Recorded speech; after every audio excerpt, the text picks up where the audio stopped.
이 시간은요. 윤주호 이베스트 투자증권 리서치 센터장님과 함께 보도록 하겠습니다. 어서 어서 오세요. 오세요, 센터장님. 네, 안녕하십니까? 예. 우리 벌써 한 달 됐나요? 그러게요. 너무 시간이 빨리 가는 것 와, 같습니다. 정말요.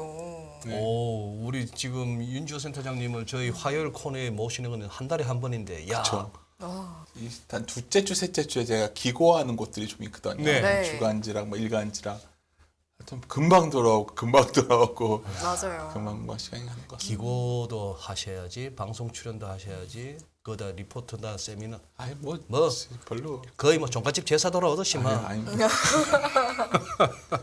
아니 근데 왜 또 이렇게 제목을 또 이렇게 잡아오셨습니까? 아, 사이클로 그렇습니까? 보면 주가 저점은 확인했다.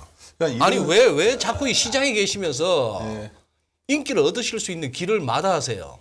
아니 뭐 3천 넘어갔을 때 3,300 근처 가고 했을 때는 4천 간다라고 얘기하시고 지금쯤은 또 모두가 좋아하시는 2천도 붕괴될 수 있다 이렇게 하시면 아주 인기 짱일 텐데. 근데 뭐 제 월급을 주는 곳 분들은 그런 것보다는 일단 좀 시장에 조언을 원하고 정답은 모릅니다. 저도 정답 정답은 뭘 어떻게 모르죠. 합니까? 아까 좋게 말씀해 주셨지만 이번에도 저희가 PBR 한 배 깨질 때부터는 장기적으로 사자고 했으니 거기서부터 얼마나 장이 많이 빠졌는데요. 그리고 올라갈 때도 3천 넘어가면서부터 조심하자고 그랬는데 3,300 같지 않습니까? 저희들이 어떤 점을 알 수는 없죠. 점을 알 수는 없는데 점을 알 수는 없다. 그렇죠. 근데 지나가고 나면 대략 여기를 지나가고 있는가 뭐 그건 알 수 있는데 저희들도 오늘 제목을 왜 이렇게 좀 이게 자극적인가요? 저는 요즘 그런 고민을 많이 해요. 지수가 어디까지 올라가냐를 자꾸 고민하는데 그보다 더 전제되는 거는 저번에 9월 말에 있었던 2,130 정도가 예. 저점이었냐? 그게 굉장히 중요할 것 같습니다. 네. 그게 저점이었다고 본다면 위에 상단을 많이 못 열어도 순환이 돌 거거든요. 이제. 삼성전자로 이 정도 올라왔으면 다음엔 중소형주도 한번 돌고 뭐 이렇게 다 돌 수가 있는데 그래서 오늘은 저희도 다시 말씀드리지만 저희가 정확히 미래는 알 수 없죠. 저희들은 사이클로 보면 전에 한번 제가 종말론 본다는 순환연속 사고가 필요하다는데 그게 사이클을 말하는 거거든요. 예. 사이클로 봤을 때는 나름 저점은 지나간 것이 아닐까 그런 생각을 좀 들려고 하는데 첫 번째 그림은 소장님 생각하면서 작성한 그림입니다. 아이고. 왜냐하면 궁금한데요? 차트를 다 보죠. 저희도 네네네. 차트 다 다 보시죠. 보죠. 저도 차트 좋아하고 근데 이제 이 부분이 저희가 굉장히 힘들었던 순간이야. 이때 이러다가 한번 돌지 않을까 했는데 여기서 확 무너진 거거든요. 예. 2,500일 졌대요 저희가 예. 그때 저희도. 예. 맞아요. 그러니까 이때 왜 이런 생각을 했냐면 미국이 금리를 한 4% 이상 5%까지 올린다는 상상도 못했어요. 그냥 이때는 그러니까. 뭐 이 정도면 뭐 인플레가 제어되지 않을까 했는데 오판했던 거죠. 이후로 계속 무너졌는데 여하튼 흔히 말하는 하향 하락 추세단을 좀 넘어선 부분이 있는데 뭐 이렇다고 해서 이렇게 V자로 올라간다는 얘기는 전혀 아닙니다. 옆으로 왔다 갔다 할 수도 있고 여하튼 이런 저희 다른 확률이 생겼다는 거고요. 근데 예. 또 하나 긍정적으로 보는 거는 아래 부분이에요. 그러니까 기술적 분석에서 여러 가지 도구가 발전해 왔지만 특히 이런 다이버전시라는 분석은 매우 의미 있다 좀 보거든요. 근데 주가는 내려와도 위클리 데이터인데 주간 데이터인데 MACD 뭐 추세의 벌어짐과 모아짐을 갖고서 만든 데이터인데 이거는 올라가는 소위 네거티브 다이버전시인데 포지티브 다이버전시인데 네거티브로 잘못 그래, 그거 잘못 쓰셨네. 예, 그래서 포지티브죠. 포지티브 이거는. 다이버전시가 나왔죠. 그래서 이제 그런 의미 있게 본다면 뭔가 중기적으로 좀 의미 있는 사건이 벌어진 거 아니냐 이런 생각을 하고 있는 네. 거고요. 맞아요. 두 번째는 정말 많이 보여드린 그림이에요. 어쩌면 지난 이걸 때문에 여기서 좀 줄이자고 해서 칭찬도 많이 받았었고 반대로 여기서부터 사자고 해서 욕도 많이 먹었죠. 예. 근데 이제 항상 드리는 말씀인데 이 파란색 선이 ROE거든요. 그리고 PBI라는 거는 ROE의 함수거든요.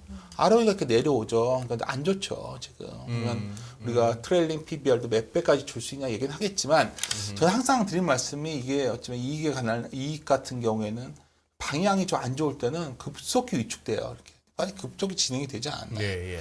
그리고 다시 말씀드리지만 그 자본 총계 기준의 PBR로 보면 0.8배가 역시 이번에 잘 안 깨졌었거든요. 그러니까 요때가 굉장히 ROE가 내려오면서 PBR이 그때 한 0.81배 금융위기 때 갔었고 코로나 때는 좀 심할 정도로 보여졌었고 대략 요 정도에서는 바닥권을 지나고 요 정도에서는 상투권을 지난다 보는 게 맞거든요. 네. 뭐 이거는 많은 분들이 장기 시간을 나의 편으로 만든다 했을 때 착각들 하시는 게 여기서 나의 편을 만들 수 없는 거예요. 비쌀 때는. 그렇죠.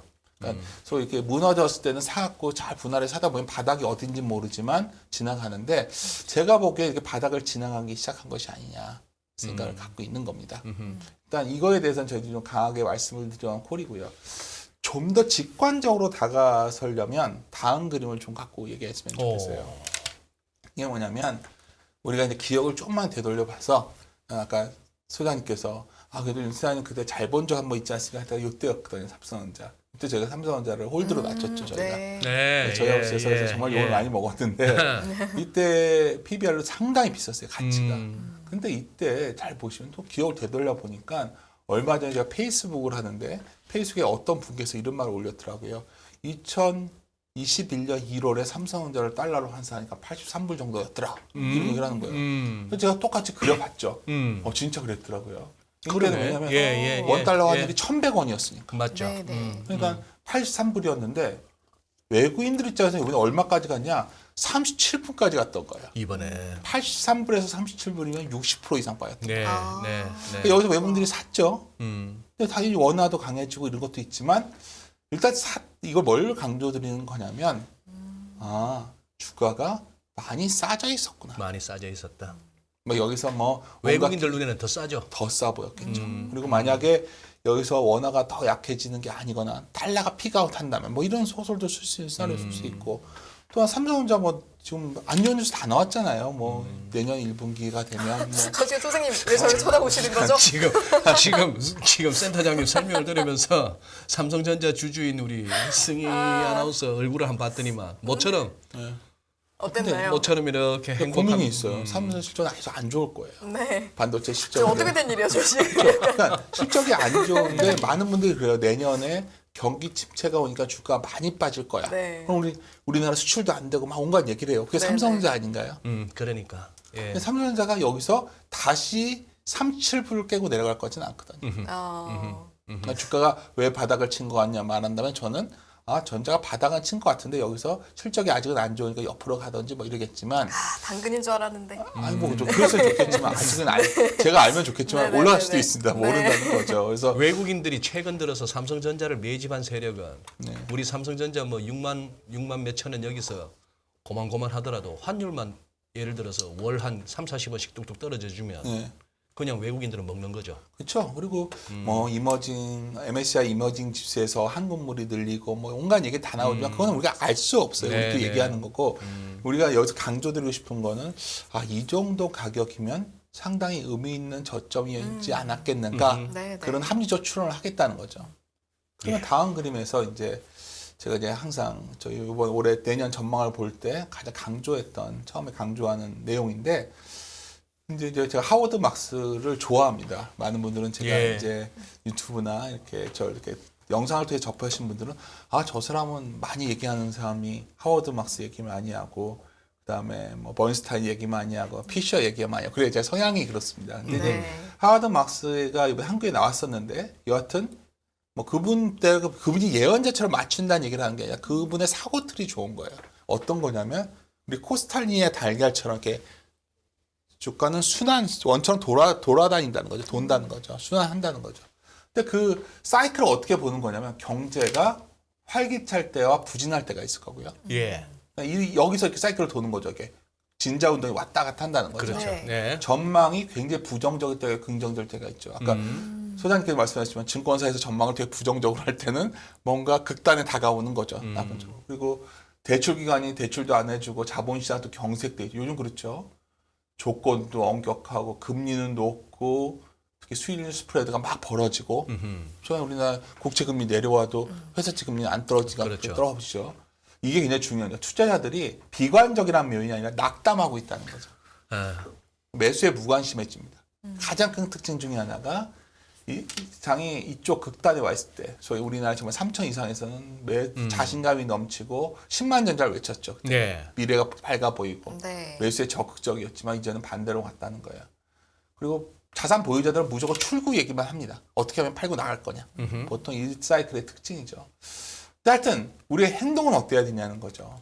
사실은 이럴 때는 리스크는 어떻죠? 매우 낮습니다. 그리고 예상 순위는 높고 사람들은 보통 일반적으로 이때는 굉장히 신중해져요. 예. 근데 사실은 예. 이때 공격적으로 변해야 됩니다. 예. 그리고 이때는 거의 매수하지 않는 게 가장 큰 실수입니다. 제가 뭐 껴맞힌 것 같지만 이걸 제가 말씀드린 게 한 달이 넘었거든요. 똑같은 그림을. 맞아요. 네, 네. 한 달 내내 이 그림을 보여드리면서 처음에는 뭐 낯설어도 어떤 분들이 또 어떨 때는 되게 또 요즘 들어서는 그랬던 것 같다 하시는 분들이 있더라고요. 지금 또 이런 자료를 또 이 비율을 센터장님은 연기금을 비롯한 기관 투자자들 세미나에서 그대로 또 말씀하실 거 아니에요. 그렇죠. 근데 기관들 되게 좋아하지는 않습니다. 그래요? 다들 지금 왜냐하면 너무 안 좋죠. 생각해 보십시오. 저 증권사들도 저도 몸담고 있는 네. 뭐 증권 업계가 여의도가 얼마나 지금 걱정들이 많겠습니까? 지금 뭐 여러 가지 채권 시장도 아직까지 불안불안하고 뭐 이런 상황인데 그거는 각자의 포지션에 관한 영역이고 뒤에 이제 논의를 하겠지만 지금 우리가 투자자로서 요구되는 행동을 우리가 먼저 알아야 될 거 아니겠습니까? 투자자로 요구되는 행동은 그러한 포지션과 상관없이 이쪽에 있다는 거죠. 결국은 그래서 저희들은 아까 저게 저점이었다면 우리의 행동은 너무 신중할 필요는 없다는 거예요. 그랬을 때 이제 저희가 이제 계속 아까 이제 소장님께서도 증권사들 왜 이렇게 내년에 다 2,600만 얘기합니까 하는데 이베스트도 2,600 쓰셨대요? 예, 그렇죠. 저희도 2,650초가 났습니다. 아, 근데 이제 50도 이거 보고서 그랬던 거예요. 근데 보여드리고 싶은 게 아까 우리가 먼저 요 그림에서 PBR 0.8배가 바닥이다 그랬잖아요. 예. 여기서 몇 가지 중요한 시사점이 있습니다. 이 그림이 이제 제가 가끔 뭐 방송 나가거나 할 때마다 보여드리는데 지금 4분기잖아요. 4분기는 0.8배가 2,120 정도 왔어요. 네. 예. 근데 우리가 이제 우리나라 전체가 자본이 줄어드는 뭐 삼성전자가 적자 나고 이런 상황이 아니면 자본 총계는 매 분기마다 늘어납니다. 네. 평균이 2% 늘어나요. 근데 보수적으로 잡아서 한 1.7%씩만 는다고 분기마다 잡아도 내년 한 3분기가 되면 2,230이 0.8배예요. 그러니까 이 0.8배가 이게 아까 바닥은 확인한 거 아니겠는가의 근거는 이겁니다. 자본 총계가 여기서 아주 조그맣게 늘어나도 하여튼 한 2,200, 뭐 300 내년 말에는 여기가 0.8배 금융위기가 와야 여기 오는 거거든요. 근데 지금 당장은 열어봤자 뭐 0.9배 PBP ROE가 낮으니까 내년 말에는 한 2,500 정도밖에 얘기를 못 하는 거죠, 지금은. 근데 한 배 정도 ROE가 더 개선되면 2,850까지도 갈 수 있는 거고요. 근데 이거는 정해져 있어서 고정되어 있는 게 아닙니다. 그러니까 이익이 지금은 내년에 굉장히 불안해하고 있어요. ROE가 낮을 것이다 전제하고 있는데 혹시 압니까? 내년에 어느 날 봤더니 삼성전자도 실적이 좀 낮아. 그리고 뭐 글로벌 경기도 좀 개선돼. 이러면 이게 굉장히 빠르게 변할 수도 있다는 겁니다. 우리가 이 국면에서 지나치게 신중해서 안 되는 원인은 바로 거기에 있는 거예요. 우리가 미래를 알 수가 없는 거고 우리가 저점이 이 정도라는 게 확인되면 투자했을 때 위험도가 되게 낮아지는 거죠. 그러니까 지금 당장 뭐 2,500 가까이 왔는데 여기서 무조건 지르자가 얘기가 아니라 뭐 이렇게 다들 불안해 하시니까 또 뭐 안 좋은 얘기 나오면 또 흔들리겠지만 혹시 2,300? 이 정도만 와줘도 굉장히 만세 부를 수 있어야 된다는 거죠, 이제는. 그게 어쩌면 오늘 드리고 싶은 콜의 핵심이고요. 네. 아까 근데 삼성전자 보다 보니까 네, 요새 지금 대만에 TSMC가 정말 잘 가요. 맞습니다. 완전 뭐 한때 코인 차트 같이 버핏이 샀잖아요. 버핏이. 네. 근데 그게 의미가 있어요. 이것도 여기 소장님은 참 다 많이 시장을 많이 보고 계시니까. 아니 TSMC를 샀잖아요, 버핏도. 버핏도. 삼성전자는 안 샀지만 소위 뭐 우리가 메모리 쪽이 아니라 뭐 이건 파운더리다 온갖 얘기를 하겠지만 이쪽이 미래에 굉장히 밝다 보는 거겠죠 지금. 그러니까. 반도체가 지금 TSMC 뭐 실적이 좋나요? 아니에요. 그래요. 다 마찬가지예요 지금. 그래서 뭐 이런 소위 IT 쪽도 이게 뭐 아까 제가 당장 숫자가 안 나오는데 뭐 많은 분들이 그래요. 거의 다 요즘 얘기하는 게 반동 이유가 고민이다 얘기하면서 곧 다시 많이 빠질 것이다. 그래서 이거는 뭐 데드캣 바운스라고 얼마 전까지 얘기. 데드캣 바운스였다면 2,300도 못 넘었겠죠. 2,500 왔는데 그 얘기하는 건 난센스인 것 같고요. 그리고 이제 다들 얘기하는 게 이제 경기 침체가 오고 기업 실적이 깨지니까 주가가 빠진다 하는데 이 기업 실적 깨지는 대표적인 게 여기예요. 그러니까. 여기가 깨지는데 여기가 그럼 물어보는 거죠. 이제 저희 세미나 가서 다시 경기 침체 오면 주가 많이 흔들리지 않겠습니까? 그럼 제가 이제 보통 이럽니다. 전자가 다시 한 4만 원 간다 보십니까? 재고도 안 좋고 정말 최악이거든요 지금. 그러니까 여기서 우리가 LG전자, 뭐 LG 디스플레이 같은 것도 지금 시적 아주 나쁘게 속았으면 개판입니다 지금 다들. 이런 상황이라는 걸 말씀을 드리고 싶고요. 그럼 이제 여기서 걱정은 정말 큰 위기가 오는 거 아니야? 왜냐면 국내 시장이 너무 불안정하거든요. 예를 들어서 집행기관 아까 말씀하신 데 가보면 아무래도 채권 베이스의 분들이 많다 보니까 그러니까 막 그냥 우울하죠 뭐. 이거는 뭔 뭐 소리를 들어도. 도저히 채권 변동성은 더 컸고요. 특히 우리나라 시장 보면 더 극명해요. 미국의 하이힐드는 이렇게까지 크게 변화가 없었는데 우리나라는 채권 스프레드가 이렇게 올라왔잖아요. 국채와 회사채 스프레드가 파란 짙은 선이거든요. 네. 짙은 색이 그게 우리나라인데 미국은 미국 약간 옅은 색 그렇죠. 미국은 저쪽보다 뭐 하이힐드가 별 영향 없죠. 그러네. 예. 아니 당연하죠. 우리나라는 이번에 ABCP 문제도. 근데 구조를 이해하셔야 돼요. 뭐 예. 이거 너무 당연한 거예요. 왜냐하면 한국은 고정금리가 10%밖에 안 돼요. 다 변동금리예요. 그래서 금리가 높아지면 가계부채가 높으니까 다들 괴로운 거예요. 미국은 가계부채가 높지도 않고 중요한 고정금리가 90%예요. 그러니까 모기지금리가 올라도 미국 사람들은 기존에 집 갖고 있는 사람들은 별로 고통 없어요. 새로 집 사는 사람이 문제지. 네. 그래서 제가 이제 이런 거 말씀드린 거 뭐냐면 최근에 원화가 더 약했던 이유가 여기 있었던 거예요. 근데 최근에 갑자기 왜 원화가 더 빠르게 강해졌냐? 요번 한 최근 보면 원 달러 환율이 한 10% 정도 강해지는 동안 달러는 한 4, 5%밖에 강해지지 않았잖아요. 예. 그게 그 전에 너무 약했기 때문에요, 원 달러. 그래서 저는 우리나라가 이게 크레딧 크런치까지 갈지 모른다는 불안감이 되게 있었는데 저는 뭐 지금 모든 게 끝났다가 아니라 그래도 완화되기 시작했다고 보고 있고요. 네. 잠깐만요. 센터장님. 네. 평소에 궁금했는 게 네. 왜 저 자료를 만드실 때마다 왜 항상 저 AA 등급에서 네. 국고 3년물을 빼세요? 그거보다 비중이나 규모로 보면 트리플 B가 더 많지 않나요? 채권 시장에. 거의 그걸 너무 등급이 낮으니까. 트리플 B는. 예. 그걸 하면 무슨 말인지를 알겠는데. 그 트리플 B 해보면 이거보다 그러면. 더 무시무시한 그림이 나올 근데 거예요. 크레딧물들은 지금 다 거래가 없잖아요. 거래가 없다. 그러니까 지금 채권 투자합시다 얘기하는 사람들도 다 무슨 얘기하냐면 국채 삽시다 얘기하는 그 거죠. 얘기지. 그지? 네, 그렇죠. 네. 그래서 그러면 더 극명하게 보이겠지만 아하. 뭐 그렇게 그릴 수도 있고요. 근데 이제 여기서 하나 말씀드리고 싶은 게 이거예요. 좀 최근에 제 흥미로운 건 예를 들어서 뭐 메리츠거 증권 같은 회사 주식들이 굉장히 견고해요. 예. 요즘 맨날 신문마다 PF가 막 터지고 있고 부동산 안 좋고 얘기하잖아요. 근데 왜 근본적으로 이게 크레딧 크런치까지 안 가냐? 은행이 위험하지 않거든요. 그러니까 은행은 사실 어쩌면 요새 유동성이 더 들어와가지고 어쩌면 은행이 좀만 유동성을 풀어줘도 굉장히 현재 시중에 있는 여러 가지 나머지 문제들, 뭐 저축은행, 캐피탈, 증권 이런 쪽들의 문제를 해결할 수 있는 거죠. 예. 그러니까 우리가 이게 근본적으로 완전히 터지려면 방금 전에 말씀드렸지만 신용 경색이 와가지고 뭐 리만처럼 되려면 은행까지 터져야 되는데 그럴 가능성 매우 낮다는 거예요. 예. 근데 이제 여기서 또 하나 이제 이거는 말씀드리고 싶은 거는 부동산도 온갖 정책이 나오지만 사실 부동산 가장 기다리고 있는 정책은 하나잖아요. DSR이라는 거예요. 결국 DSR이 뭐냐면 내 소득에서 원리금 상환이잖아요. 이게 40%밖에 안 돼요, 은행은. 예를 들어서 1억짜리 이 소득이 있으면 은행은 4천밖에 못 빌려요. 그러니까 이걸 안 해주면 부동산 받는 거 쉽지 않다는 거죠. 네. 그러니까 아까 상황은 이쪽은 안 좋은 거냐, 부동산 얘기를 왜 하냐? 제가 봤을 때는 부동산은 되게 늦어질 수밖에 없어요, 지금. 유동성이 좀 있는데 부동산 투자할 사람들은 한참 뒤에 할 것 같아요. 그러면 주식보다 부동산이 늦을 수밖에 없다라고 하셨는데, 네. 그러니까 이제 후행한다라고 하면 어느 정도 기간이 늦어질 모르죠. 거라고 보세요? 이건 그건 알 모르- 수 없다. 제가 부동산 전문가는 아니지만 맞죠, 맞죠. DSR 규제를 풀어주면 그 금리가 내려가야 부동산은 돌아요. 주식과 좀 다릅니다. 그러니까 제가 이걸 말씀드리는 건 뭐냐면 네. 사람들이 채권을 사거나 주식을 사거나 예금을 돌려놨던 걸 하지 부동산 사지는 않을 거라는 거죠. 네. 오케이. 그러니까 원칙적으로 늦을 수밖에 예, 이게 없다. 이 시차가 이거 뭐 간단한 얘기 같지만 더 길게 얘기도 할 수 있어요. 사실 이건 굉장히 중요한 포인트가 됩니다. 왜냐하면 유동성을 갖고 있는 사람들의 선택이 중요하지.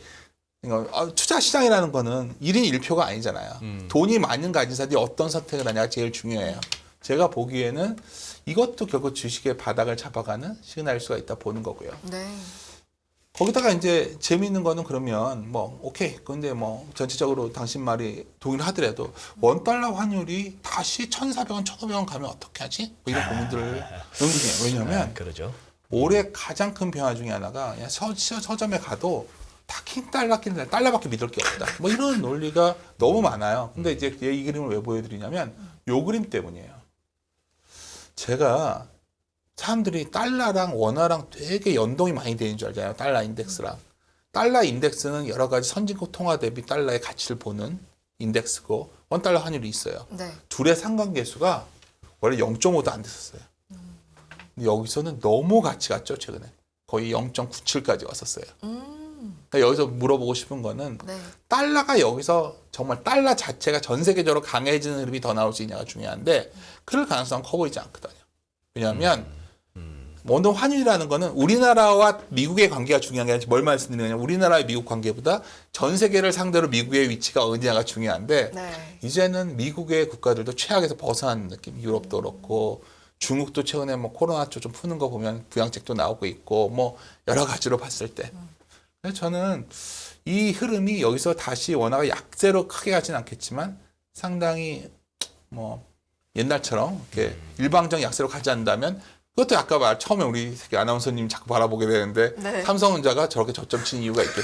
그러니까 느낌 탓인지 모르겠는데 삼성전자가 갑자기 저쪽 그러니까 여기서 왜 삼성전자가 튄 거예요? 네, 네. 아, 달러가 더 강해지지 않는다고 본 거겠죠. 네. 그 사람들 입장에서는. 근데 지금 센터장님 지금 저기서 상관계수 그래프가 시사하는 바가 참 크네요. 아, 그렇습니까? 저도 네. 아이디어 그래- 주시면 저도. 그니 지금 저기서 의미가 네. 유로달러 같은 경우는 마이너스 1에 가깝다는 얘기는 거의 달러 인덱스하고 유로달러 차트가 그냥 아유, 뒤집어 놓은 정확히 맞아요. 거니까 왜냐하면 달러 인덱스 내 유로화 비중이 뭐 50몇 프로인가 60% 절대적이에요. 절대적이니까 네. 요즘 들어서는 또 달러엔도 저렇게 굉장히 1에 가까운데 네. 우리가 지금 거의 2020년까지만 하더라도 0.5가 안 되잖아요. 0.47이었습니다. 그러니 그때는 바깥에서 달러가 강하다고 우리가 막 환율이 뛰고 했는 것보다 오히려 외국인들 뭐 주식 사고 하면 오히려 눌리기도 하고 네, 맞습니다. 무효 수지가 더 중요하고 이랬는데 요즘은 진짜 달러 인덱스 이어서 더 꺾이면 우리도 환율 더 꺾인다는 얘기. 아, 예, 그 말씀 드린 거예요. 그러니까. 지금, 이걸 정확히 데이터를 정확히 읽어주셨는데, 네. 옛날에 우리 관계는 이렇게 유로화에 대한 관계는 동일했거든요. 그럼 그렇죠. 여기서 이렇게 생각하시면 돼요. 그럴 가능성은 적지만, 만약에 내년에 우크라이나랑 러시아랑 좀 관계가 좀 개선돼요. 뭐 철책선이라도 세워가 휴전이라도 한다. 그러니까. 그럼 이거 어떻게 될 것 같습니까? 그러면, 아니, 그건 우리가 가능성을 제로라고 볼 수는 없잖아요. 네. 그렇죠. 그러니까 지금은 극단적인 값까지 왔었다는 거죠. 아, 둘이 핵전쟁하는 거 아니야? 이 생각까지 왔다가 이제 뭐 여러 가지 뭐 그런 말씀을 드린 겁니다. 근데 우리나라가 과거와 다르게 원화가 그러면 여기서 다들 이렇게 얘기할 거예요. 여기서 일시적으로 1,300원 이탈할 수 있지만 아마 앵무새들처럼 똑같이 얘기할 겁니다. 제가 뭐 오늘 수환이 씨가 편하게 말씀드리면 앵무새들처럼 다 1,300원 깨질 수 있지만 일시적으로 1,200원대 가지만 다시 1,300원대 올라올 것이다. 뭐 이런 얘기하거나 뭐 내년 초에 뭐 유로존 1,400원 오거나 뭐 이런 얘기할 텐데 사실은 달러가 평균 해결해버리는 순간 원화는 1,200원 초반 이하로 갈 수 있는 거예요. 그러면 지수는 상당히 열리겠죠. 그건 굉장히 좋은 시나리오인데 아직은 모르겠어요. 아직 알 수 없잖아요. 예. 네. 아니 근데 저 지금 착각하고 있었네. 오른쪽 끝부분에 네. 저 옅은 색이 우리 달러원이고 저 위에 짙은 게 인덱스인 줄 알았는데 아니네. 최근에 달러 인덱스 훅 빠진 거에 비해서 덜 빠졌네 우리가 환율이. 그러니까 지금까지 못 쫓아가고 있는 거예요. 더 오호. 빠르게 쫓아가겠죠 이제. 그러니까 지금 아니 지난주에 금요일 날 장중에 60원도 빠지고 했는데 그거 갖고 택도 근데 없구만. 단기적으로는 원화가 더 빠졌는데 단기적으로 그랬는데 이 그림 축이 서로 다르니까 이렇게 보이겠지만 사실 달러가 더 급속하게 달러 가치가 떨어지고 유로 가치가 올라온 거죠. 엔화. 그러네요. 그러네요. 그러니까 위안화도 그렇고 모든 통화에 대해서 그러니까 지금 우리나라 통화를 자꾸 원달러 환율을 보고 있으면 이게 안 보인단 말이에요. 그러니까 저는 지금 이걸 말씀드리고 싶어서 네. 가장 관련 더 높은 것들이 있는 거고. 근데 이제 들어가면 이제 또 이제 우리가 문화 이번에 이제 상승 올라온 거는 물가가 내려왔기 때문이다 하는데 이건 사실 오래내내 저도 도저히 물가 CPI 발표할 때마다 이게 도대체 이렇게 나올 줄 몰랐죠. 근데 이제 중요한 건 내년에는 정말 내려갈 겁니다. 왜냐하면 아주 간단한 그림을 하나 보여드릴게요. 일단 가장 스티키하다는 집값. 그게 모기지가 이렇게 되는 순간 집값이 그냥 마냥 치진 못해요. 이번에도 뭐 쉘터가 좀 뭐 이렇게 많이 내려가지는 않았다 이런 얘기를 지금 하죠. 모기지 금리 축반전 시키신 거죠? 예, 지금 금리가 훅 뛰었 모기지 금리가 뛰었다는 여기서 얘기지. 지금 여기까지 왔죠. 그러니까. 예, 그러면 예, 과거에도 예. 보면 미국의 그 케이실러 보면 쫓아 내려갔어요. 네. 그러니까 이거는 거의 쫓아같이 갔다 보시면 돼요. 그러면 이게 훅 내려오겠죠. 그렇겠죠. 그런데 미국의 그 소위 렌트비 이런 쪽들은 집 가격과 시차는 있지만 거의 동행하거든요. 그렇죠. 예. 그러면 예, 이거 예. 이게 내려갈 것 같아요. 스티키하다는. 예. 집값은 떨어지게 되니까. 그리고 또 하나는 이거예요. 그러니까 유가 우리가 내년 물가를 상반기 1분기를 봤을 때 굉장히 중요한 게 뭐냐면 지금 CPI가 YOY로 보는 거잖아요. 예. 전년 동기 대비. 근데 작년 11월 이후에 한 3월, 4월까지 유가가 엄청 높았어요. 그랬죠. 그냥 이렇게 막 맞아, 올라갔기 맞아, 때문에 맞아. YOY로 보면 그냥 마이너스 요인인 거예요. 뭐 2월, 3월, 4월 그때는 뭐 우크라이나 전쟁 터졌을 때니까. 그렇죠. 그래서 네. 뭐 이제 일각에서 이 걱정 많이 하시는 것 같아요. 겨울에 이제 뭐 유럽이 뗄감 뗄 거다 이 얘기는 좀 사라졌는데 이제 중국이 공장을 돌리면 유가가 폭등할 거다. 근데 아시다시피 이번에 러시아 사태 이후에 중국은 거의 다 지금 우랄류 쓰고 있잖아요, 러시아. 예, 예. 그래서 아니 히와트 요 구간이 내년 초라는 거예요. 요 구간의 시장이 완전 박살날 것처럼 얘기를 하고 있지만 사실은 방금 전에 물가 안정 부분이 어쩌면 되게 빠르게 이때 내년 초에 요게 그러니까 우리가 중요한 건 이렇게 레벨이 완전 내려갔을 때가 아니라 이렇게 방향이 나올 때 반응할 것 같거든요. 물가가 내려가네. 9% 그러니까 8%대였는데 7%대를 받네. 근데 이때 만약에 내년 초에 5%대가 깨졌을 때 내년 초에 어떤 반응이 올까요? 저는 이거는 굉장히 제가 이제 자꾸 우리 투자를 할 생각할 때 제가 바닥은 칠 것 같습니다 하면 다들 얘기하시는 게 바닥을 어떻게 치냐. 좀 전에 다시 물가가 올라갈 수도 있고 경기가 망가지고 있는 게 물가부터 얘기하는 거예요. 이런 상황이 왔을 때 과연 그렇게 무너질까? YOY 전년 대비로는 지금 이렇게 되죠. 센터장님 가져오신 그림에 저는 전적으로 동의하는데 네. MOM은 전월 대비는 그게 좀 고민스러운 건 있죠.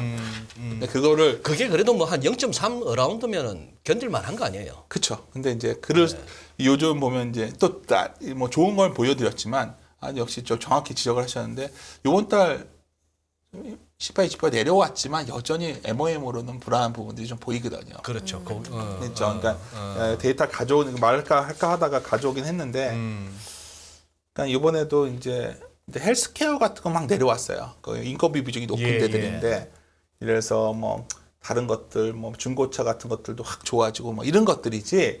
기본적으로 뭐 다른 기본적으로 그래도 에너지, 뭐 쉘터 이런 게 아주 견고하게 빠진 건 아니거든요.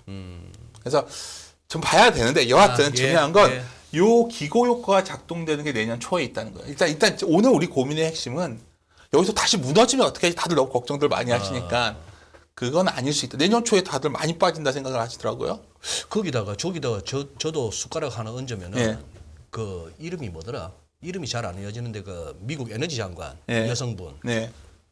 그 지난번 뭐 유가가 막 휘발유 막 6불 7불 할 때 그러면 전기차 타 해서 좀 뭐 네. 저는 개인적으로는 뭐 비호감인데 최근에 했는 말이 내년에 엄청 퍼내겠대요 쉐일 미국에서. 뭐 그럴 수도 있고. 뭐 쉐일하는 애들이 쉐일 쪽이 이제 채널성 안 나온다 안 하고 있었잖아요. 없는 게 아니라. 그러니까. 그리고 또 하나 참 뭐 우리가 음모론을 좋아하진 않지만 이제 유럽에 어떻게든 러시아가 끊겼기 때문에 LNG가 엄청 수출되겠죠 미국에서. 미국도 이제 그렇게 팔 것도 생기고 여러 캐파 증설이 있지 않을까 봅니다. 또 근데 이것도 중요해요. 얼마 전에 이제 계속 말씀드리지만은 이게 결국 우리가 그림자 금리라는 게 현재까지는 발표가 안 되고 있어요. 지금은 제가 알기로는. 그림자 금리요? 그러니까 이런 거죠. 실제 이 명목 금리가 아니라 실제 뭐 예를 들어서 포워드 가이던스라던가 아니면 제가 이 QT 같은 거 감안했을 때 금리는 어느 정도냐? 그게 실제 금리 아니냐? 근데 이제 현재 그림자 금리가 제공되지 않아요. 얼마 전에 제공돼도 안 됐는데 샌프란시스코 연에서 이걸 추정하거든요. 이게 5.25거든요. 저 프락시 펀드 프락시라고 레이트라고 되어 있는 거. 그럼 제가 이 말씀을 왜 드리냐면 방금 전에 뭐 좀 단순시켰지만 물가가 이렇게 5%대 밑으로 왔는데 만약 지금 금리가 이렇게 하면 실질 금리가 되게 플러스 돈 벌 수 있잖아요. 예를 들어서. 예, 그렇죠. 그렇죠. 그러니까 이게 지금 뭐 금리가 여기서 이제 더 오르겠죠. 기준이 더 올리면 이게 더 올라가겠죠. 더 올라가겠지만 어쩌면 연준에서 뭐 연준 뭐 올해 내내 다들 뭐 빗나갔으니까 할 말 없지만 긴축 강도를 더 세게 하기도 만만치 않다는 거예요. 그러니까 금리를 낮추는 거는 모르겠지만 최소한 일부에서 얘기하는 것처럼 5%를 넘어서 6%에 다가서는 이럴 가능성은 거의 없어 보인다. 제가 봤을 때는. 그다 뭐 집권 민주당 쪽에서 뭐 이번에 선거도 이겼는데 네, 이게 그쵸. 거의 실질적으로 이겼다 볼 수 있는데 뭐 인플레 잡는 척 하는 쇼도 이제 쇼란다. 죄송합니다. 뭐 잡는 노력을 보이는 것도 뭐 이 정도에서 뭐 여기까지는 또 말씀드리면 최근에 장이 올라오니까 어느 정도 동의를 해줘요. 네, 다음에 가면 이제 여기서부터 또 요즘 최근에 이런 말들을 많이 하시더라고요. 아니 당신 말 어디까지 동의한다. 근데 주가는 PR 곱하기 EPS인데 뭐 금리도 어느 정도 진정되고 유가도 물가도 잡히면 PER 조정 마무리될 텐데 이제부터 본격적인 EPS 조정이 나온다. 경기 침체가 나온다. 내년에 경기 침체가 나오니까 주가가 박살날 거다. 정말 요즘 10명이면 9명이 얘기를 하더라고요. 다니면. 근데 이 그림 먼저 보여드릴게요. 네. 잠깐만요, 센터장님. 제가 또 좋아요 국을 좀 그래. 장 좋다고 하시니까 장 뭐 더 나빠지겠어 하셨더니만 지금 2,400명이 지금 이 초저녁에 저녁도 드셔야 되고 뭐 샤워도 하셔야 되고 이 시간에도 2,400명이 많이 보시는데 좋아요가 258이에요. 그러니까 이게 좋아요가 많이 나오려면은 경기 침체가 세게 올지도 모른다부터 해가지고 장이 막 안 좋아질 것 같은 쪽으로 조금 이렇게 설득력 있게. 제가 인기가 없는 걸 어떻게 하겠습니까? 제가 뭐 이렇게 한다고 해도 안 될 것 같습니다. 그러니까 제가 오늘도 이제 저는 뭐 그런 게 고민이 되네요, 진짜. 근데 어쩌면 제가 오늘 여기 왔는데 많은 분들이 저 사람 말이 제가 미래 알 수 없죠. 네. 저래도 될 것 같다는 사람이 너무 많아진다면 조심하십시오. 뭔가 불안한 거예요. 근데 제가 오늘 자신 있게 말씀드리는 거는 네. 10명이면 9명이 다 내년에 경기 침체가 오니까 박살날 거라 얘기를 해요. 근데 이 데이터 보여드리기 아주 심플한 얘기부터 할게요. 심플한 얘기. 제가 잊지 못하는 순간이 있어요. 2009년에 실질 GDP가 미국이 마이너스 0.2%였거든요. 예. 그해 미국이 25.6% S&P 500 기준 올라갔어요. 1950년 이후에 어떤 책에서 제가 데이터를 봤는데 그 위에 통계를 못 봐서 보는데 네. 10차례 경기 침체 구간에서 5번은 완전히 딥 리세션이었는데 주시장 플러스를 보였습니다. 딥 리세션. 네, 그렇죠. 그러니까 1930년 이후에 이건 데이터로 보면 미국 S&P 500이란 실질 GDP와의 상관관계가 몇인지 아십니까? 상관관계가 0.26입니다. 그래요? 그밖에 안 됩니다. 그럼 여기서 말씀드릴 수 있는 거는 둘 중에 하나예요. 둘이 상관관계가 없다 얘기하거나 아니면 뭔가 선행하는 거겠죠. 대개 주가가 선행했다고 보는 게 타당합니다. 네. 그러니까 여기서 이제 고민하는 사람들이 이제 또 공식을 풀고 싶죠. 몇 개월이나 선행했을까? 그래서 이제 모든 기간을 다 나는 평균을 내 가지고 몇 개월 선행했다고 교과서 시험 볼 때 6개월 선행을 해요. 근데 이게 이거 보여드린 거예요. 예. 여러 가지 주가의 저점과 ISN 제조업 저점을 보게 되면 시차가 다 정리가 다 다르잖아요. 이걸 이게 제가 말했어. 지금 그러게요. 뭐냐면 사람들이 다들 그래요. 내년에 경기 침체가 오니까 우리는 경기 침체를 확인하고 주식 투자를 해야지 안전하다고 얘기해요. 그러니까 신중한. 네. 근데 과거에 이걸 갖고서 투자했을 때 과연 확률이 있었을까라는 거죠. 이거는 우리가 데이터를 갖고 얘기하자는 거죠. 예. 그럼 제가 드리고 싶은 요지는 지금은 물가 금리 부분은 해소됐으니까 이제 경기 침체와 기업 실적이 실물 충격이 온다. 다 10명이면 저 빼고는 19명은 정말 그 얘기하는 것 같아요. 근데 제가 자신 있게 말씀드리는데 네. 이거 보고서는 소위 굉장히 후행적일 수밖에 없다. 그럼 우리가 뭘 보는 거냐? 사실 상단을 여는 건 뭐냐는 고민 우리가 자명해요. 수출이 우리나라 늘어나야 상단을 열 수 있어요. 뭐 이거 별거 아니에요. 또 들어가면 삼성전자가 올라가야 상단을 여는 거예요. 삼성전자 힘내라. 그렇죠. 근데 지금 삼성전자가 위로 크게 못 열 것 같은 거예요. 그러니까 이게 삼성전자가 열어라. 수출을 많이 해야 수출 증가율이 올라가고 그렇죠. 삼성전자 제가 수출만 어떻게 좋아야 이승희 아나운서 수출이 좀 올라가고. 죄송한데 이게 뭐냐면 아까 말했던 PBR이에요. PBR이 강하게 돌아서려면 수출 증가율이 올라와야 되는데 그러니까 올해 지금 무역 수지가 500억 불 적자잖아요. 예, 잘못하면 800억 불 나겠다는 둥. 네. 모르겠는 거야. 그러니까 이거를 당연히 제가 여기서 좋게 말하는 것 같지만 상단을 갑자기 여기서 무슨 뭐 3,000, 2,700 쉽지 않은 거죠 지금은. 근데 네. 이렇게 보면 또 우리가 순환적 사고로 보면 수출 증가율이 이렇게 빠지는 게 거의 다 빠진 것 같지. 좀 더 빠지면 이제 좀 지나면 뭐 이거 순환으로 보면 이렇게 하면 뭐 계속 이렇게 내려갈 수는 없잖아요. 마이너스가. 그렇겠죠. 그리고 최근에 여기에 중요한 데이터 하나 나왔어요. OECD 경기 확산 지수라는 거야. 이걸 오늘 좀 강조드리는데 네. 이베스트에서는 사실 이걸 굉장히 중시해서 저희가 이제 퀀트랑 저희가 모델링해서 저희가 전망을 많이 합니다. 네, 네. 저희 세미나를 오래 받아온 것들은 아는데 여하튼 간단하게 설명을 드리면 네. 근데 이게 굉장히 중요한 지표인데 이게 내년 4월이면 돌아서요. 저희가 봤을 내년 때는 4월이면 그렇죠? 그때 분기점으로 해서 돌아서. 그렇죠. 이건 주가는 그 전에 돌 확률이 매우 높죠. 의미 있게. 그럼 그때부터는 굉장히 탄력을 받을 수도 있는 건데 이게 간단하게 저희 퀀트 모델인데 저희는 요 정도 있다고 보는 거예요. 그러니까 기본적으로 경기 선행지수랑 경기 확장시의 기울기를 갖고서 저희가 국적 어느 국면이라 보는데 이 경기 침체의 극단은 안 왔지만 저 동그라미 종이 여기에 와 있다는 저 거죠. 정도. 그렇죠. 여기서 주식 해야 되거든요. 그러니까 여기서 해야지 여기서는 하면 주가는 올라와 있다는 거죠. 아하. 그냥 이게 저희들 생각이에요. 뭐 저희들은 그래서 뭐 요 구간의 성격을 이제 여러 가지 표시를 하는데 예를 들어 선행지수는 하락하고 MM으로 확장 시의 기울기가 매우 중요한데 기울기 떨어지는 그런 상황이 왔습니다. 그래서 요 여기가 많이 떨어져 있죠.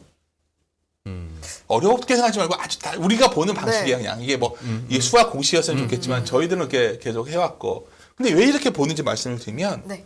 각 나라의 선행지수 항목이 다 달라요. 사실 한국은 우리나라에서는 여기 보시면 교육 조건 같은 게 매우 중요해요. 우리나라 경기 제일 중요한 게 수출이잖아요. 네. 네. 네. 우리나라는 보면은 이게 중요하고 미국, 중국은 어떻겠죠? 중국은 공유하게 화학비료 생산량 뭐 이런 게 화학비료. 중요해.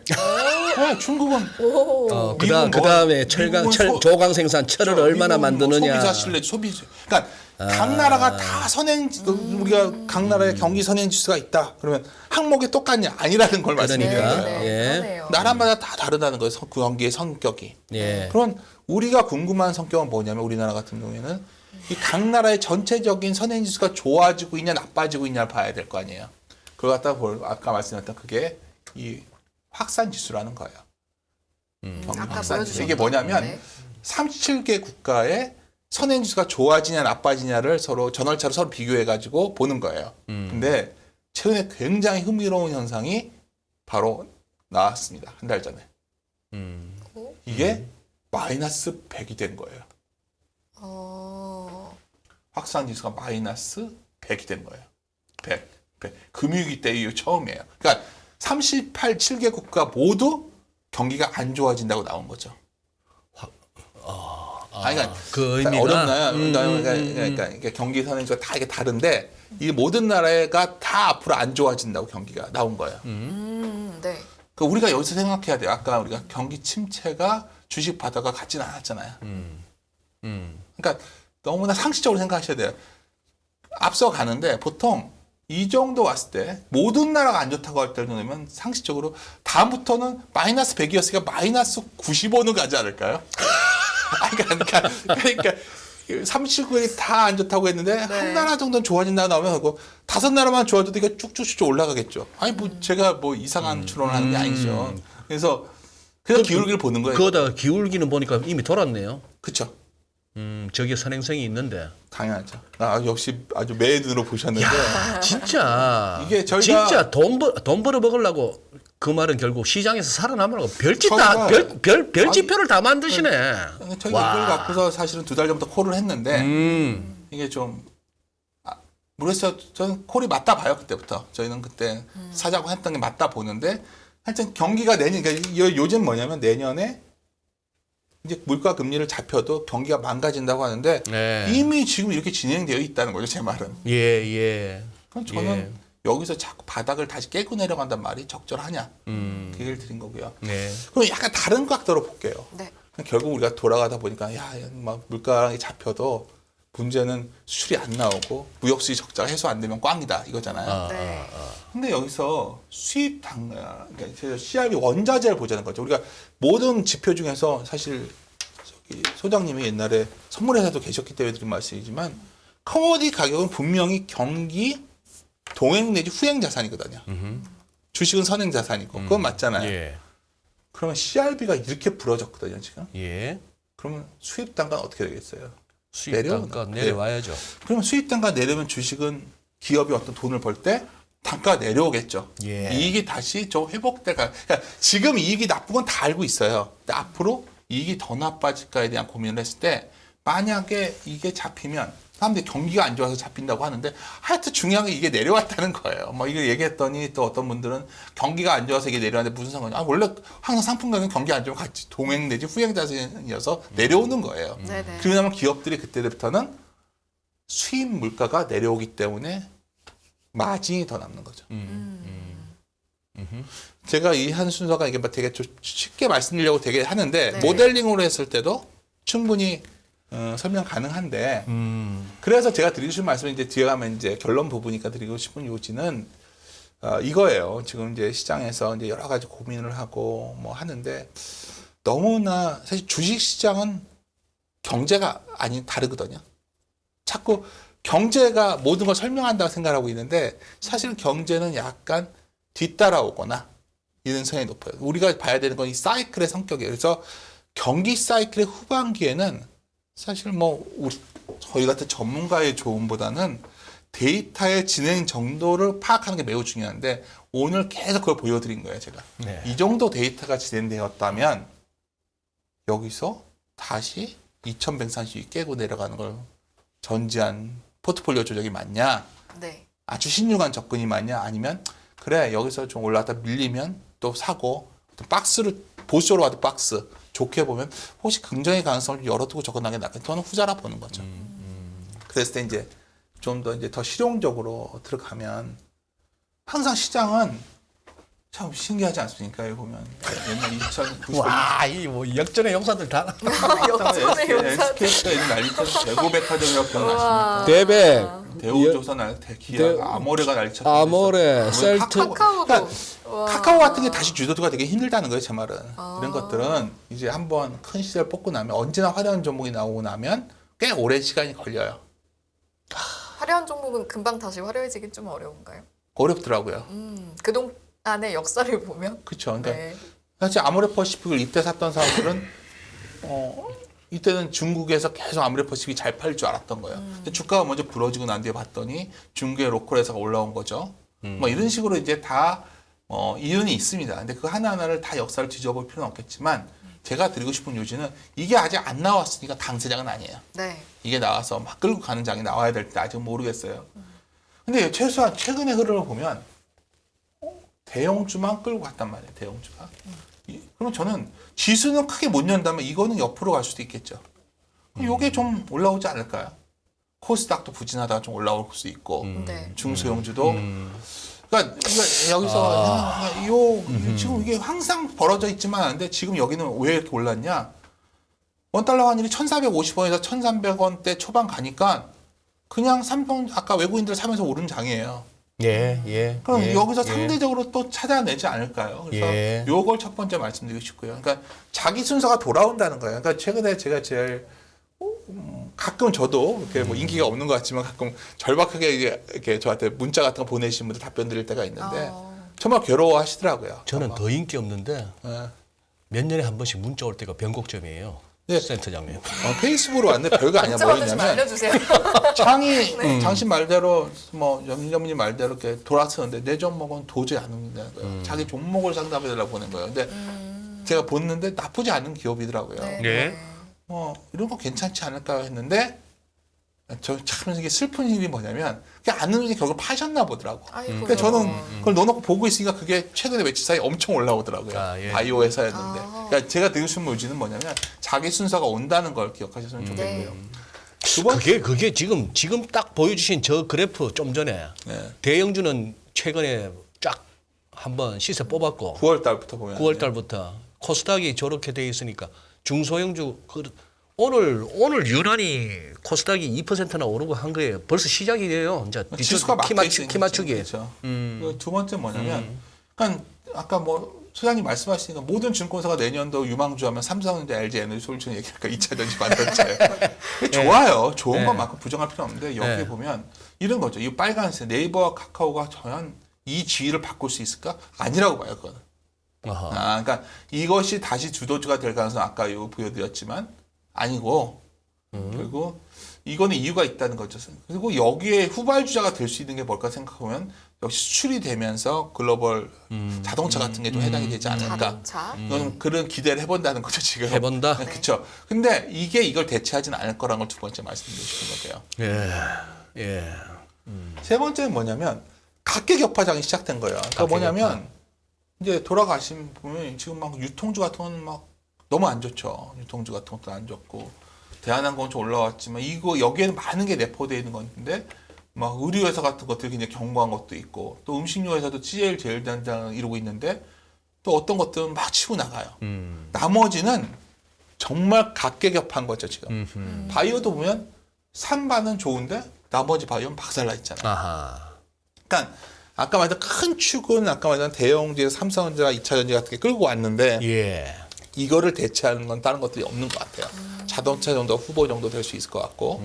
근데 나머지들이 별로냐? 여기에 수많은 종목들이 있을 거라는 거죠. 그러면 뭐 예를 들어서 영화를 사람들이 보러 가면 뭐가 좋아지는 것도 있을 거고 결제가 늘어나면 있을 거고 아까 제가 서두에 갑자기 증권회사도 얘기하고 그러잖아요. 예. 나머지는 철저하게 내러티브가 아닌 넘버, 숫자에 의해서 좌우되고 있다는 거 이미. 오늘 느끼셨을 거예요. 오늘 음식점 업종은 완전히 극명하게 드러났거든요. 숫자가 좋아지는 거는 서프라이즈 나오면 치고 나가고 아닌 거는 쉬고 이런 흐름이 좀 이어질 걸 보기 때문에 뭐 제가 급하게 이제 다 말씀을 드렸는데 그래서 맨 처음 보면 결국 오늘 말하고 싶은 최종 결론은 이거예요. 그냥 그러니까 저점이 확인됐다. 이 말을 왜 말씀드리고 싶은 거냐면 네. 리스크가 수반되지 않는 보상은 없거든요. 우리가 리스크를 좀 지었을 때 이게 리스크라는 게 뭐냐면 위험하면 이제 교과서에서 배운 거는 위험은 변동성이에요. 재무관리에서는 그래서 보통 표준 편차 같은 걸 이용하잖아요. 근데 이제 저는 실제적으로는 안전 마진이라고 생각을 해요. 빠져봤자 어떤 PBR 같은 걸 자꾸 강조하는 거죠. 네. 안전 마진이라는 게 확보됐을 때는 결국 우리가 저점이 확인됐다 이렇게 되는 순간은 우리가 여기서 고민해야 되는 거는 자꾸 여기서 매크로 소음 막 지수 뭐 매크로가 어떻게 되면 어떻게 이게 아니라 어떻게 보면 아까 맨 뒤에 보였던 최종적인 결론 우리가 뭘 사야 되는가에 지금 집중하는 시기에 이미 들어서 있었고 앞으로 그게 더 가속화될 거라는 거죠. 그래서 저는 그런 측면에서 오늘 뭐 저점을 확인했다 좀 아까 네. 소장님께 걱정하시더라고 또 이런 말을 싫어한다고 그래서 네. 하지만 뭐 저점 확인했다 정도 갖고를 싫어하는 분위기라면 전 더 자신 있게 외치겠어요. 소신 있게. 왜냐하면 네네. 정말 이거는 저점일 확률이 높으니까 이렇게 되면 왜냐면 내가 저점을 확인했다 했더니 다들 맞아요 하면 불안한 거죠. 그런 생각에 좀 말씀드리고 싶네요. 그래서 오늘 사이클로 보면 주가 저점을 확인했다라는 주제 가지고 와서 정말 많은 지금 데이터를 보여주셨거든요, 사실은.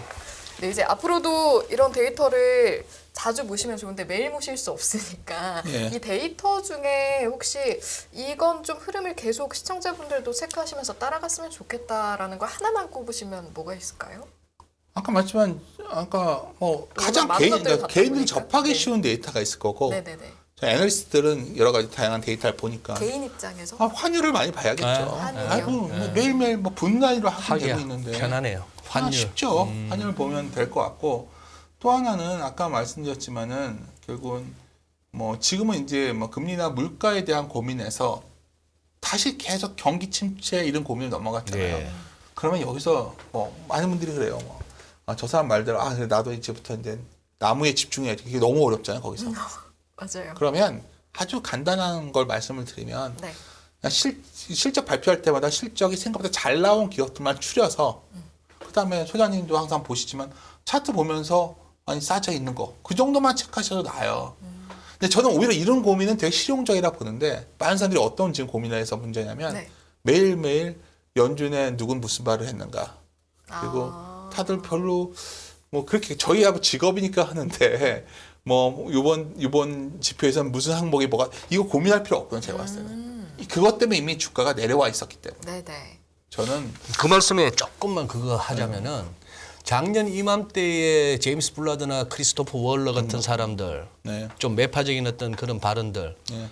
그게 어떻게 보면은 우리가 주목했어야 됐죠. 그렇죠. 그게 작년- 올 한 해를 그거 했죠. 근데 지금 이제 뭐 제로금리에서 지금 4%까지 네. 올라와 있는 상황에서 뭐 터미널 레이트 최종으로 해봐야 여기서 50bp 한 번이냐 뭐 0.75나 1% 더냐 이 정도 와가지고 100bp 죠, 자꾸 뭐. 무슨 예. 월러가 뭐라 했네 브레나드가 뭐라 했네는 연초나 작년 이맘때만큼 중요하지는 않다는 것이죠. 그렇죠. 그리고 네. 아까 이제 누가 뭐래도 시장의 중심 축이 이제는 경기 침체와 경기 침체로 갔어요. 이제 제가 이제 제일 하나 오늘 오면서 무슨 말씀드릴까 고민하면 제발 이런 소음. 그러니까 제가 이제 내일 아침에 이제 어떤 신문사 칼럼 쓰는 게 있는데 네.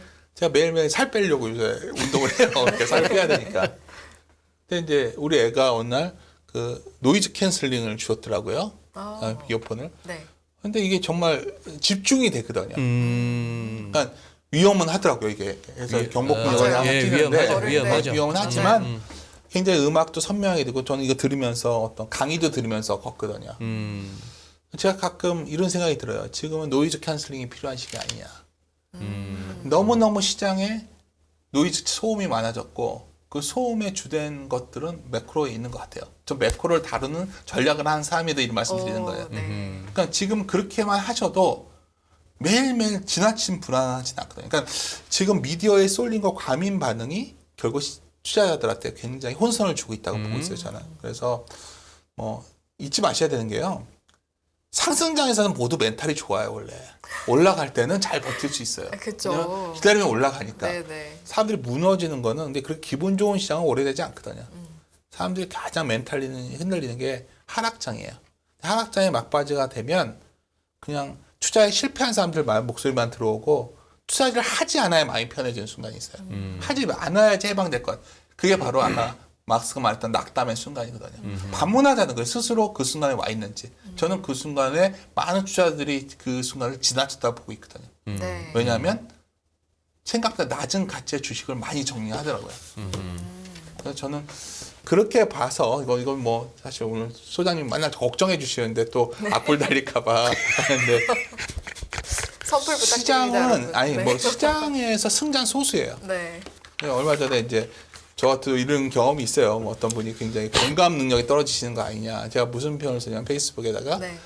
외국인이 팔고 외국인이 사고 개인이 파는 장이라면 두려울 게 없다 이렇게 했는데 굉장히 그 기분이 나빴나 보더라고요. 근데 사실은 그거는 뭐 기분 나쁘지만 팩트거든요. 예. 그렇게 본다면 지금 이 시점에서 아까 마지막에 보여드린 걸 강조드리고 싶었던 거예요. 그 사람들이 이제는 아 나만 안 되는 것 같으니까 다들 이걸 사고 나머지 집어 던지려고 하는데 어쩌면 그 이쪽에서도 기회가 올 수 있으니까 자기 순서를 좀 기다렸으면 좋겠다. 그 말씀을 좀 드리고 싶네요. 알겠습니다. 오늘 네. 윤주 센터장님 말씀을 이렇게 들으면서 그거 한 게 참 우선 하나 소개해드리고 싶은 댓글은 네. 777 나이스님이 아까 쓰셔가지고 내가 또 놓칠까봐 아, 메모를 네. 했는데 이제 전반적으로 센터장님의 오늘 이 어떤 프레젠테이션에 대해서 공감을 하시는 우리 독자분이세요. 다행이네요. 그런 분도 있네요. 그런데도 이제 잡주 상패 조심 기간. 요거는 저도 공감이 가는 게 맞죠. 예. 요게 이제 지금 이런 상황에서는 미국도 그렇고 우리도 요번에 FTX 사건 보세요. 뭐 이런 것도 보다시피 놀랬죠. 잡주 상패 조심 기간은 굉장히 한번 맞습니다. 그래서 조심하셔야 되는 아까 거고. 숫자 말씀드린 거예요. 예, 예. 숫자가 안 나오는 경우는 상대하면 안 되는 거예요. 그리고 외국인이 사고 개인이 팔기 때문에 이거는 오를 수 있다. 거기에 대해서 많은 분들이 분노하실 만하죠. 그 표현은. 네, 그렇죠. 근데 그거는 또 우리가 또 인정할 수밖에 없는 팩트고. 근데 그 대목을 저도 지수가 오를까 내릴까를 판단함에 있어서 수급 측면에서 외국인 사나 개인 파나 그럼 모르네. 개인 사고 외국인 파나 그럼 빠지겠네 이렇게 얘기하는데 굉장히 패배주의적 시황이죠. 그렇죠. 패배주의적 시황인데 참 그거 하면서도 저는 그런 생각합니다. 우리가 괜히 그래서 그런데 우리 대한민국하고 우리 한민족은 전 대단하다고 저는 보거든요. 그 저력이나 포텐셜 지금까지 뭐 했던 게 아니 그리고 뭐 진짜 몇 번이나 반복되는 얘기입니다만 해외여행 조금만 다녀보세요. 대한민국 선진국이에요. 맞습니다. 예. 이만한 인성을 가진 국민들도 드물고 이만한 재능도 없는데 다만 왜 아직도 자본시장 개방 이후에 아직도 수십 년이 됐는데도 아직도 외국인이 사면 오르고 빠면 빠지고 이 소리는 딴 데 비해서 이쪽이 너무 맞습니다. 후진적인 거예요. 다른 데 비해서. 참 저도 자제하겠습니다. 지나가는 말로 한마디 한 건데 저도 뭐 아니 이게 빨리 외국인하고 다이다이 붙어갖고 우리가 외국인도 별거 없어요. 제가 아니, 우리가 한번 다구리를 한번 이거 같아요. 걔네들이 뭐가 유리하냐면 생각보다 우리에 대한 정보가 적으니까 유리한 것 같아요. 우린 너무 많이 알아서 우리는 너무 아까 말한 많이 아는 노이즈. 것 같아요. 너무 많은 것을 신경 쓰시는 것 같아요. 그러니까 이게 공부를 너무 열심히 해서 그래요. 너무 그러니까 뭐 이게 사실은 뭐 소연이 이렇게 말씀하시니까 이번에 우리가 작년에 동학개미 운동 벌어졌을 때 이번에 시장이 바뀌었다 얘기를 많이 했었잖아요. 예. 근데 결과론적으로 우리가 뭘 놓쳤냐? 첫째, 정부가 잘못한 거예요. 왜냐하면 주주 우선 정책이 잘 안 나왔었고 주주 같이 뭐 그런 장기 투자 환경이 안 마련된 것도 있고 두 번째는 또 저와 같은 사람들의 문제죠. 저희 여의도에 있는 사람부터 해서 어쩌면 너무나 몰려들 다녔었다. 이것도 다들 저를 포함해서 반성해야 되는 것 그래요. 같고 네, 뭐 그런 상황입니다. 내일 또 뭐 아침부터 또 막 일정은 바쁘실 거 아니에요. 아 그렇지도 않습니다. 근데 좀 뭐 근데 한 달 전보다 예. 많이 얄쌍해지고 예뻐지셨어요. 관리 많이 하셨네요. 약간 몸이 그러니까 안 좋으니까 몸 관리를 해야 돼가지고 그런 거죠. 예. 경복궁 근처니까 끝나고 또 조깅하다가 가시나요? 아 그렇지는 않고요. 와이프가 좀 오고 있어가지고. 알겠습니다. 아마 그러실 것 같습니다. 이게 저는 뭐 매번 느끼지만 아니야 아직 바닥 못 봐서 하시는 분들은 네.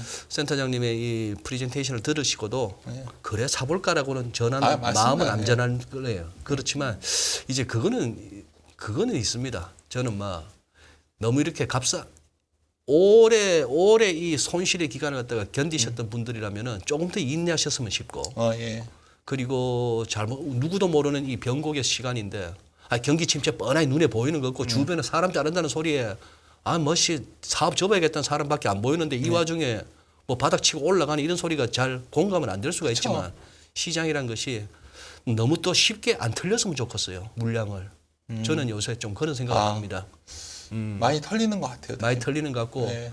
혹시나 또 2,550 내지 2,600이라고 하는 누구나 이렇게 좀 단단해 보이는 저항 구간에 왔을 때 거기다 대놓고 막 곱버스 이런 식으로 너무 무리 않으셨으면 싶고 그게 오히려 역공을 당할 수도 있으니까 뭐 그런 생각도 한번 같이 해보게 됩니다. 예. 재밌으시죠? 저희하고 하는 거. 네, 저도 그러니까 이런 걸 느낄 수 있어요. 그러니까 어떤 가끔 이제 동료들이 형은 왜 가끔 이런 거를 하냐? 그런 질문을 하세요? 그렇죠. 뭐가 아쉬워서. 아니, 아쉬운 게 아니라 그냥 이렇게 관종이냐? 관종이냐? 네. 더 솔직히 말씀드리면 제가 네. 이제 막 스트레스 받는 것 같지만 그냥 시장에 바로 느껴지거든요. 체감이 되시는구나. 그건 굉장히 중요한 네. 거죠. 그러니까 뭐 사람들이 굉장히 이게 미디어라는 게 활용하기에 따라서는 제가 얼마 좀 있으면 번역책이 나오는 게 제가 한 게 아니라 네네. 추천사를 쓰다가 그 책을 다시 읽게 됐는데 그래서 소음이라는 단어를 자꾸만 말하는 거예요. 네네. 내비게이트 노이즈라는 책 번역이 나오는데 예. 근데 거기서 정말 느끼는 거예요. 소음을 내가 피할 수 있는 방법이 뭘까?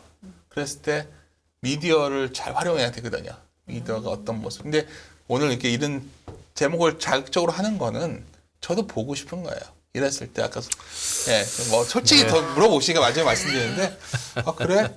아직까지 이런 의견에 대해서 별로 안 좋아하는구나. 그럼 더 내 클라이언트한테 세게 얘기하죠. 걱정하지 말아라. 결과론적으로 지금 한 달 지난 시점을 생각해 보면 한 2달 전부터 굉장히 저희들은 공격적으로 그런 쪽 콜을 해왔었거든요. 네. 그러니까 상대적으로 좋은 결과가 있었기 때문에 아마 오늘도 뭐 이렇게 소장님 저도 걱정되지만 뭐 댓글이 또 안 좋아도 기분 나빠지는 않겠습니다. 네. 와, 747 전보. 좋아요. 747 전보. 정말요? 748. 오, 좋습니다. 그래요. 그 뭐죠 갑자기? 좋아요, 개수. 예. 네. 그래요. 센터장님 오늘도 고맙습니다. 예, 또 감사합니다. 다음 달에 해넘기기 전에 한번 뵈야죠. 예, 12월에 뵙겠습니다. 예, 고맙습니다. 잘 들었습니다. 감사합니다.